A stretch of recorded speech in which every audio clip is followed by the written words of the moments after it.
Umagang kaganda, si Jesus ang kasama.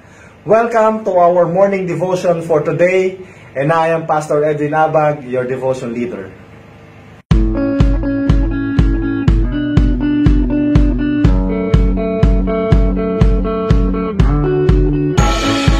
Good morning. Umagang kaganda. This has been negated by a biblical or some evidence.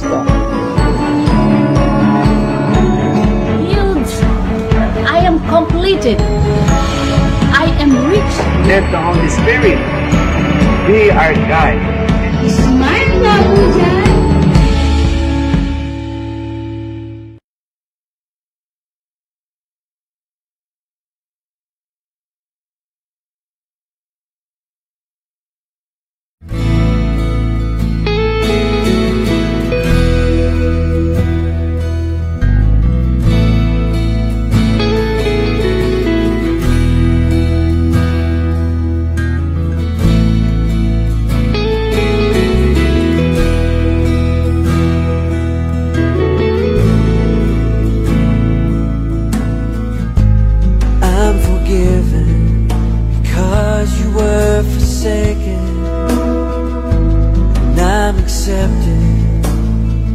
You were condemned. I'm alive and well. Your spirit is within me, because you died and rose again.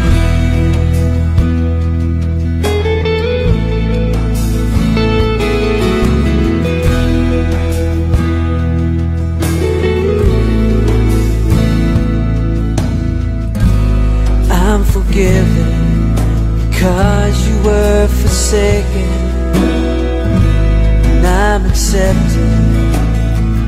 You were condemned, and I'm alive and well. Your spirit is within me, because you died and rose again. Amazing love, how can it be my King would die for me? Amazing love, I know is true. Now it's my joy to honor you in all I do. I honor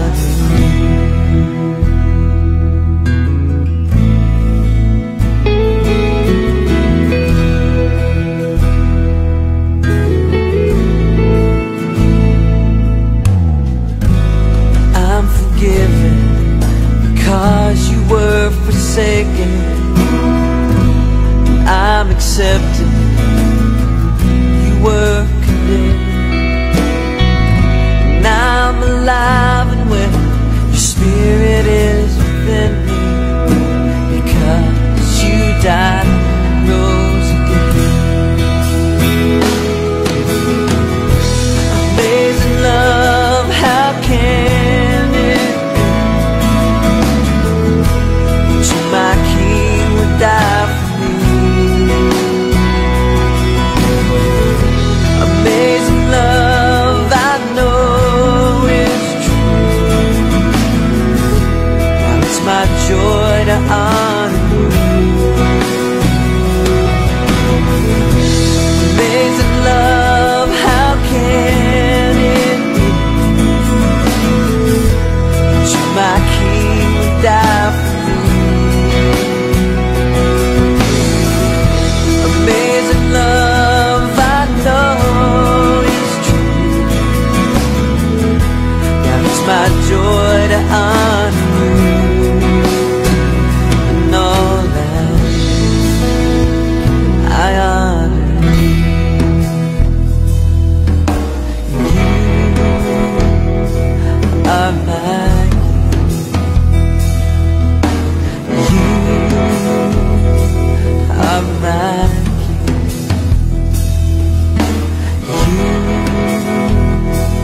I'm my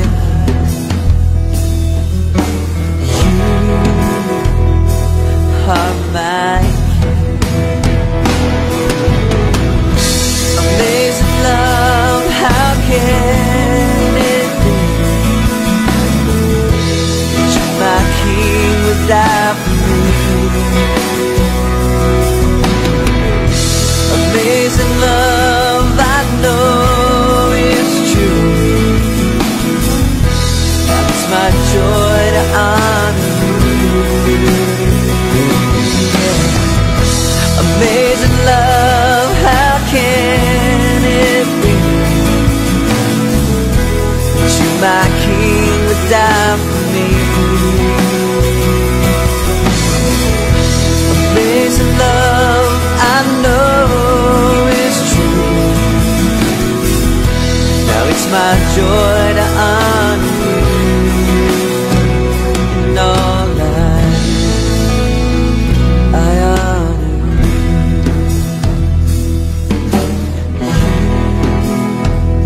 You are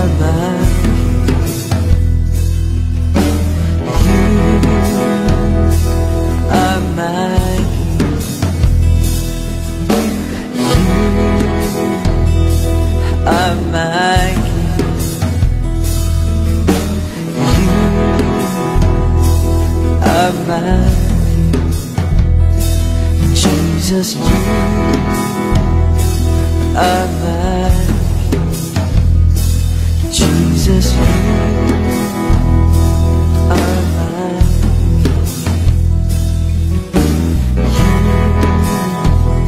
You are mine. Jesus, you are mine.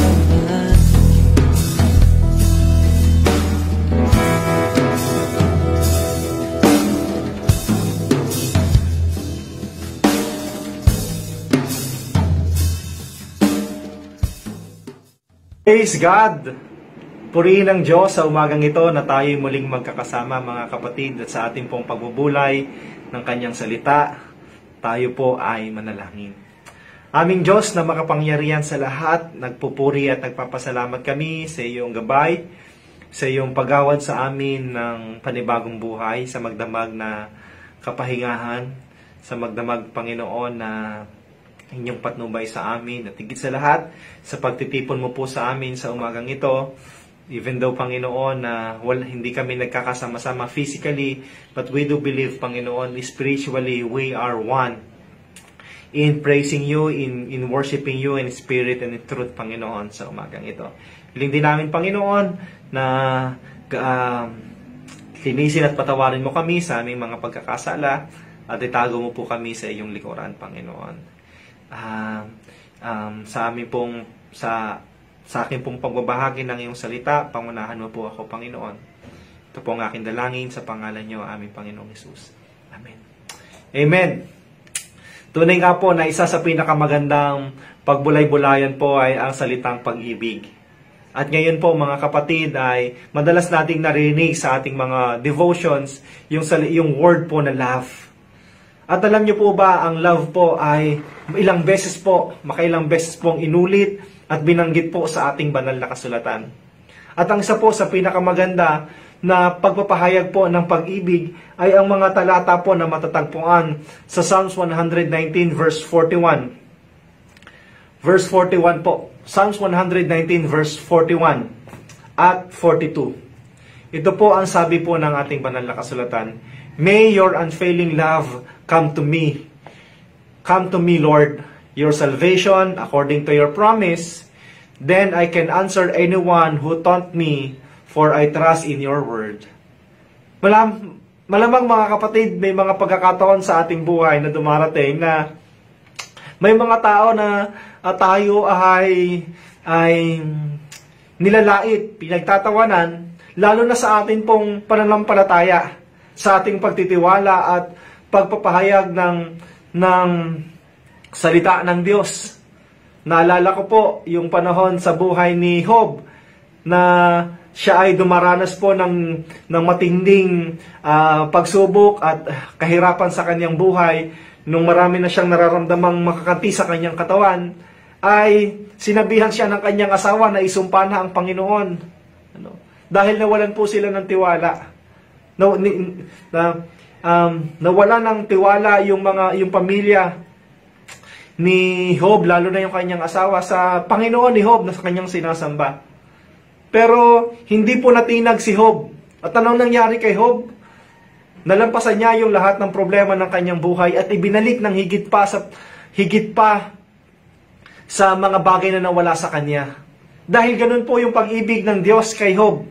Bagaman dumanas man siya ng mga pagsubok, maraming problema, at hinayaan ni Yahweh na danasin niya ito, hindi nawawala yung pag-ibig ng Diyos. Ano man daw pong sirkumstansya ng ating buhay, yung unfailing love ng Panginoon ay lagi pong nariyan.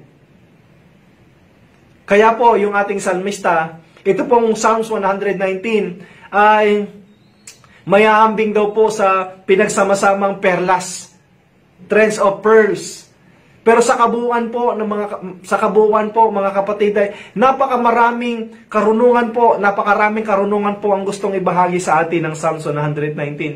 At ang pinaka-sentro po na sinasabi dito sa Psalms 119 ay ang unfailing love ng ating Panginoon. Kaya po sabi ng salmista na siyang mariing ipinapaalala sa atin sa umagang ito, "May your unfailing love come to me, your salvation according to your promise." Pinangahawakan ng salmista na ito yung mga pangako ng Panginoon base sa mga salita ng Diyos na kaniyang nabasa sa banal na kasulatan. Mula sa mga pangako ng Diyos sa mga Israelita at sa mga nagdaang mga lahi na kanyang na dumaan sa kanila. Kanyang pinangahawakan yung pag-ibig ng Diyos na hindi kumukupas, hindi nagmamaliw. Kaya naman, ang pag-asa ay naroon sa salmista na ito na ang sabi niya, "Then I can answer anyone who taunts me, for I trust in your word." Dahil siya'y nagtitiwala, dahil siya'y umaasa sa mga salita ng Panginoon, ni Yahweh. Siya rin ay umaasa na kanyang nakakamtan niya at darating sa kanya ang walang humpay, walang hanggan at hindi kumukupas na pag-ibig ng Diyos. Kasabay nito ay ang kaligtasan. Sa mga panahon na to, mga kapatid, na marahil maraming tao ang sa atin ay nagtatawa. Marahil maraming tao na sa atin ay nagsasabing, "Ano ba yung ginagawa mo? Masyado mong inuuna ang Panginoon o ang mga bagay na ito." Mga kapatid, huwag kong sumama ang loob natin. Hayaan natin sila. Ang mahalaga po ay magtiwala tayo sa pag-ibig ng Diyos na hindi kumukupas. At kung tayo man ay dumating sa mga sitwasyon ng ating buhay na parabang napakahirap at maaaring sabihin ng mga tao, ay, yan ba ang bunga ng iyong pananampalataya? Huwag tayong mawalan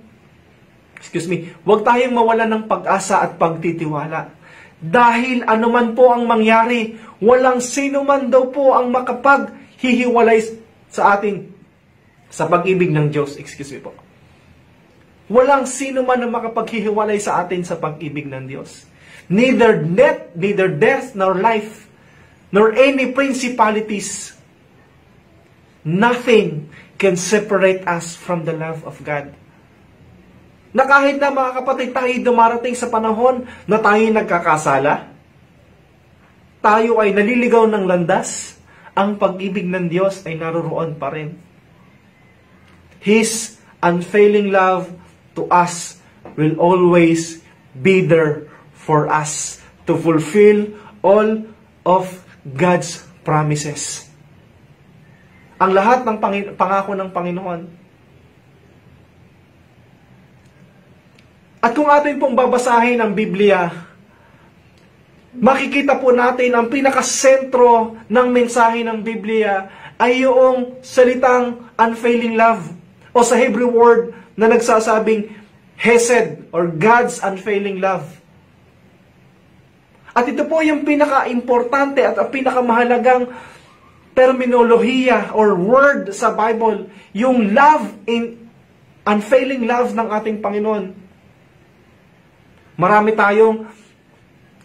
tayong nababasa sa banal na kasulatan ng tungkol sa kamangha-manghang pag-ibig na hindi kumukupas na pag-ibig ng Diyos para sa kanyang mga anak.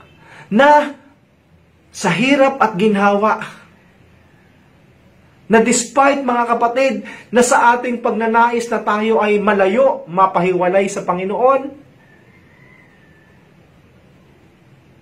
andun pa rin. Hindi natin pa rin masukat, hindi pa rin natin maunawaan. Ang pag-ibig ng Diyos ay naroroon pa rin para sa kanyang mga anak.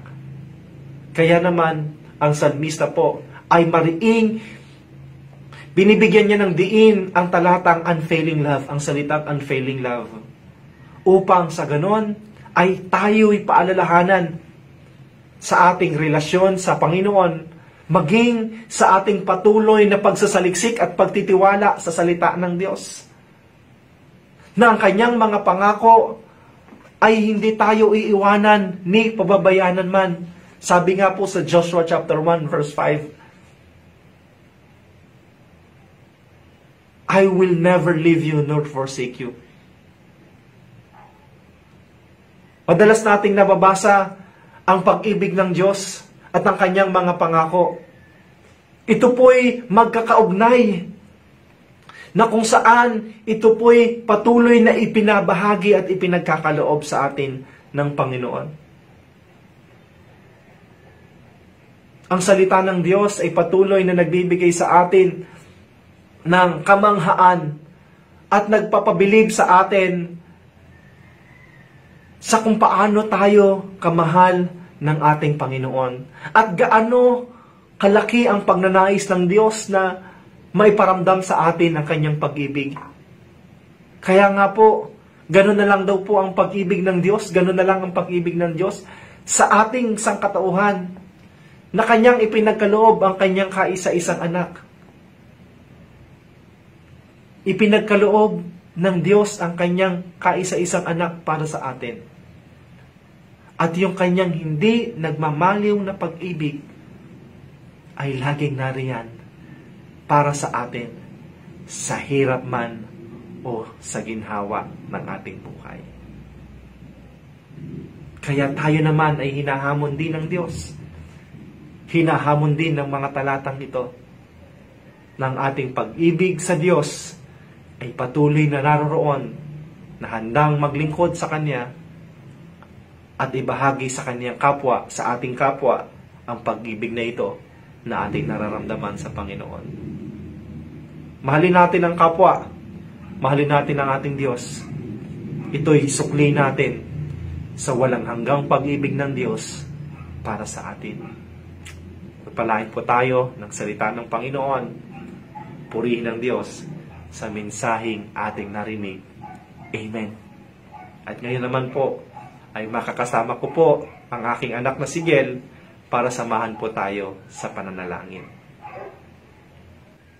Nawa po ay na-bless kayo sa ating pagbubulay-bulay ng salita at ngayon po ay meron po kong invited na magpipray para sa atin. Pero bago tayo magpray ay hingin ko po kung ano yung bagay na gusto niyang imensahe para sa atin. Anak, meron ka bang message para sa ating mga nanonood? Ano po, ang message ko po para sa kanila, ang message ko po para sa inyo ay kahit po may nagawa tayong hindi tama, pinapatawad pa rin po tayo ng Panginoon kasi po, anak po tayo niya. Dapat po,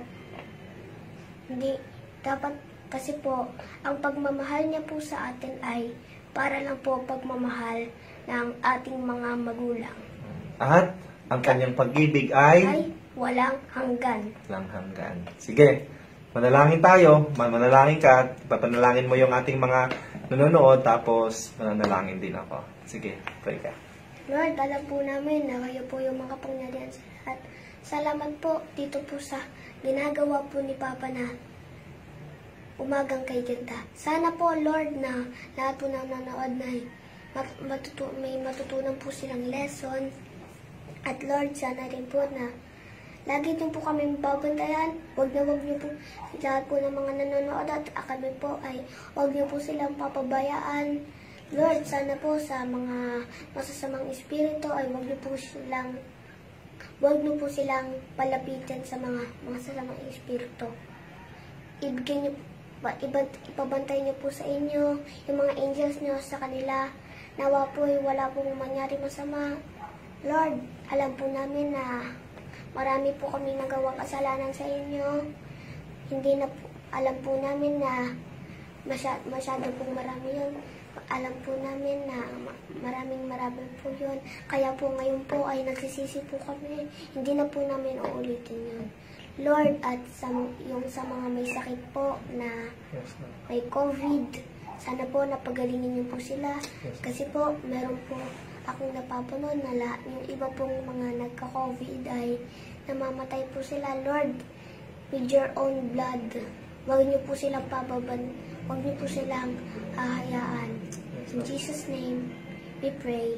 Amen. Yes, Lord, patuloy din po kami nagpe-pray at itinataas namin sa inyo yung aming mga kapatid na nanonood ngayon. O higit sa lahat, nagpapasalamat po kami sa pag-ibig mo sa amin na hindi nagmamaliw, hindi po kumukupas, na kami man ay nagkakasala, ay lagi kang nariyan, Panginoon, para kami ay patawarin, ibigin at ipagkaloob sa amin ng inyong mga pangako. Sa oras na to, Panginoon, ay itinataas namin ang aming mga kapatid na nagtatrabaho, patungo pa lang sa kanilang mga trabaho. Ingatan at ilayo niyo po sila sa anumang uri ng kapahamakan. Makarating sila ng safe sa kanilang mga opisina, sa kanilang mga trabaho. At sa buong maghapong ito, ilayo mo po kami sa anumang uri ng kapahamakan. Dalangin ko rin sa pangalan niyo, aming Panginoong Hesus, na pagpalain mo po ang bawat isa sa amin sa lahat ng aspeto ng aming buhay. Patuloy naming hinihiling na ang inyong banal na spirito ang siyang gagabay po sa amin sa bawat araw ng aming buhay, Panginoon. Ang may mga karamdaman, ang may mga problema, ang may mga nangangailangan, Panginoon, ng tulong pinansyal, inyo po silang tulungan at igawad sa kanilang mga panalangin. Ito po ang aking samo at dalangin sa pangalan niyo, aming Panginoong Hesus. Amen. Salamat po sa pagsama niyo sa amin sa umagang ito. Makita-kita po tayong muli sa susunod na linggo. Every Tuesday po sa ating morning devotion, Umagang Kay Ganda. Si Jesus ang kasama. And always, wear your smile. Smile naman dyan. Bye!